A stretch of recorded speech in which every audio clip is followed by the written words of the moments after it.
Okay, we'll start with this. Well, I'm sure most of you have heard already that Rick Glacier has posted a set of numbers that are intended to reflect what Wilder versus Ortiz II did in the pay-per-view market.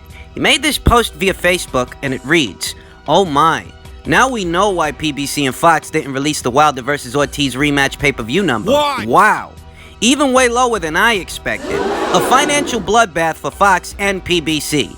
Just 138,000 pay-per-view buys. How bad was that? Crawford Khan, with zero advertising, did more buys. And Fox really advertised Wilder versus Ortiz heavily. It goes to show you, the pay-per-view model is broken unless it's an absolutely demanded fight, and further demonstrates Deontay Wilder can't draw.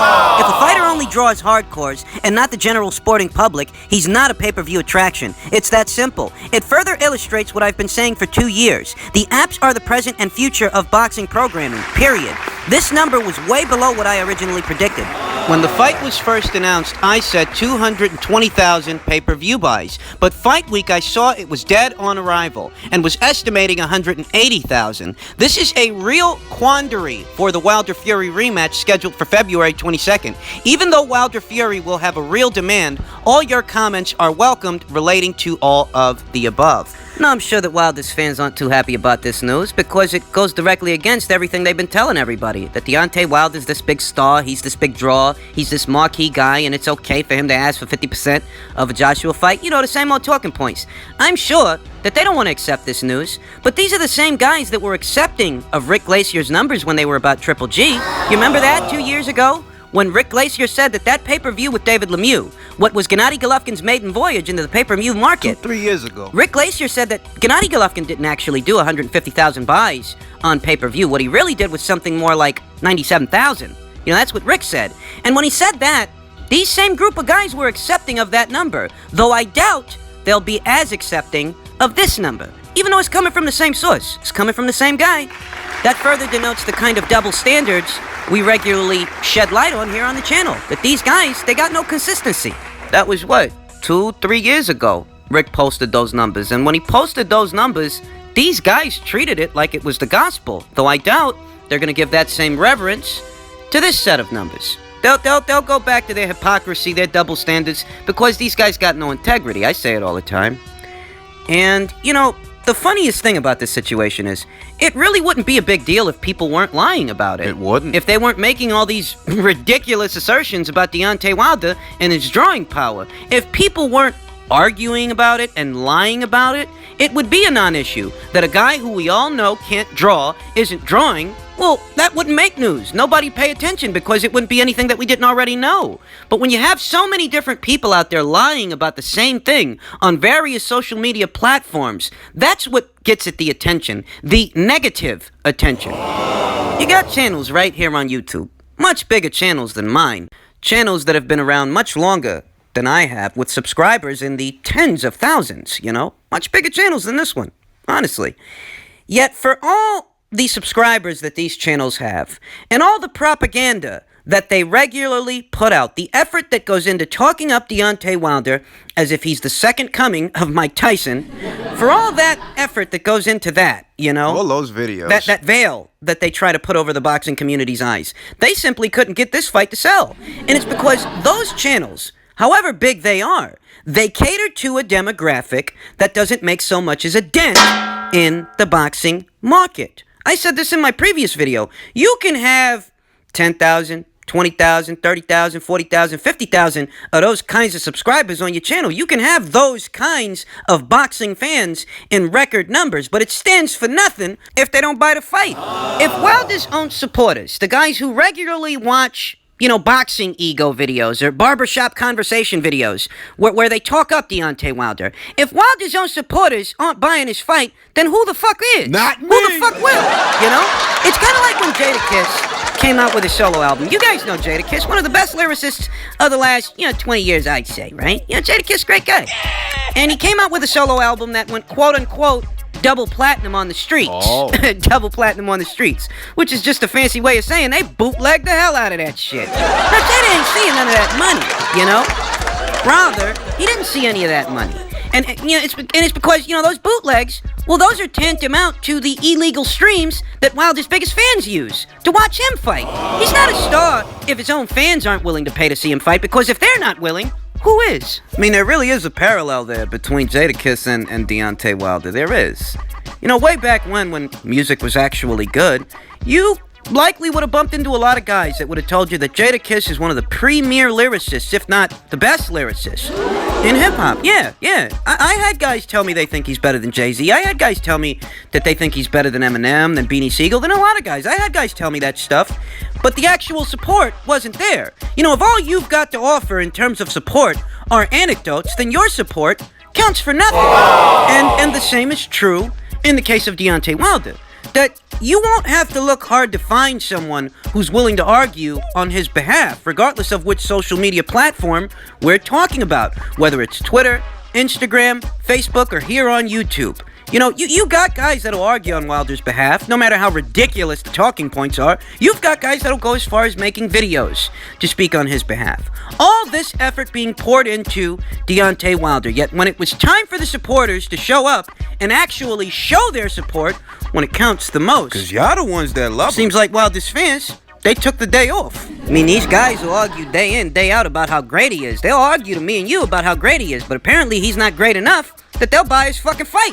They'll do anything but buy his fucking fight. They'll argue about how he's the best thing since sliced bread. He's better than Mike Tyson. He's better than everybody out there. They'll do all that fucking shit, but what they won't do is buy his fucking fight. And if you doubt these numbers, if you're skeptical of Rick Glacier's figure in regards to what this pay-per-view actually did, if you want to approach that number with a bit of skepticism, then perhaps you can answer the question as to why is it that Bob Arum is saying that the Wilder vs. Fury rematch, the price point for that rematch won't be anywhere near $100. Why is it that we're hearing this kind of candor from Bob Arum? You know, Bob's all in the mix of that conversation. Fury's with Top Rank now, so Bob's finger is in that pie. And what Bob is saying is that the price point for that fight won't be anywhere near $100. Do you think that's the kind of stuff you expect to hear in association with a mega fight? Nope. A mega match? Nope. All that tells me is that it's not a mega match. And these guys have got to come down off that cloud. That if they stand any chance of recouping all the money that was lost on Deontay Wilder, they better get realistic with that price point. They better get realistic with their projections. They want to do something like 2 million pay-per-view buys. I don't see that happening, folks. A couple of months ago, I told you guys that, you know, if Showtime, if Stephan Espinoza gave Wilder some kind of a financial package to stay on their side of the street, it had less to do with Wilder's drawing power and more to do with what DAZN offered him. They were really just trying to keep up with DAZN's offer, not necessarily keep up with Wilder's drawing power, because we see here, even now, that this guy's drawing power is going nowhere fast, okay? Wilder on his own is not a draw. They gave this guy upwards of 10, maybe even upwards of $12 million to stay on their side of the street, to reject DAZN's offer. And this is what Dan Rafael was talking about leading up to the Luis Ortiz rematch. That's what he was talking about, that, you know, Wilder's guaranteed more than just what's being reported to the commissions. Because as far as what's being reported to the commissions, he was only actually guaranteed $3 million for the Ortiz rematch. And he brought up that money that they gave him all those months ago. Now, Wilder's fans, in their fashion, they deliberately misconstrued this. They wanted to make it seem as if Wilder was being given additional money on top of whatever he stood to make for the Ortiz fight. The rematch. When in reality, Dan was just talking about the same thing we've been talking about here for months. Stephan Espinoza prepared a package for Wilder to make sure that he stays on their side of the street. And he did, for all of one fight. That's money they won't get back. Because this rematch with Tyson Fury, this rematch, the opportunity for Showtime to recoup some of that money they poured down the drain on Wilder, well, Fox is going to end up with that opportunity because they've got some recouping of their own to do. I told you guys months ago on repeat, DAZN's offer to Wilder wasn't due to his market value because he doesn't put up those kinds of numbers. What they offered Wilder was more of a bonus, a financial incentive, because they know he had a relationship with Showtime and they need to provide some kind of an incentive for him to cross the street. So they were willing to overpay him. And what Showtime did was prepare a package of their own. to try and counteract that was they prepared a financial incentive of their own to keep Wilder on their side of things. But Stephan Espinoza himself admitted that The financial package that they gave Wilder, it wasn't to the tune of $20 million. It was under $20 million, okay? And this is the money that Dan Raphael was talking about. This is the money that Wilder was given to reject DAZN's offer. That money in no way, shape, or form represents Wilder's market value. Now, this 138,000 pay-per-view buys, this represents Wilder's market value, that you can have all these talking heads, all these fucking morons on social media arguing about you every fucking day. But when it counts the most, these motherfuckers ain't good for nothing. They ain't gonna buy your fight any more than I buy your fight. The difference, however, is I said I wasn't gonna buy your fight.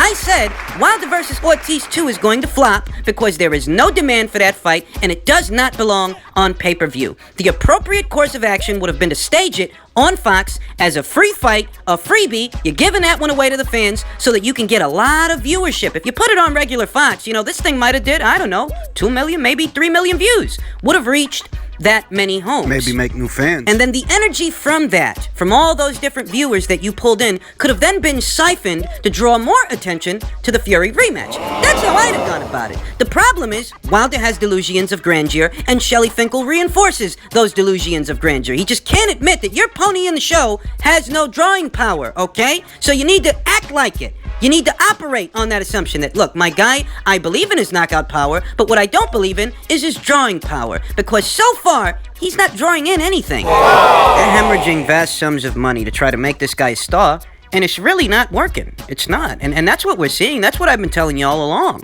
That guy, he needs to get realistic and be honest with himself about who he is to the heavyweight division and to the sport of boxing.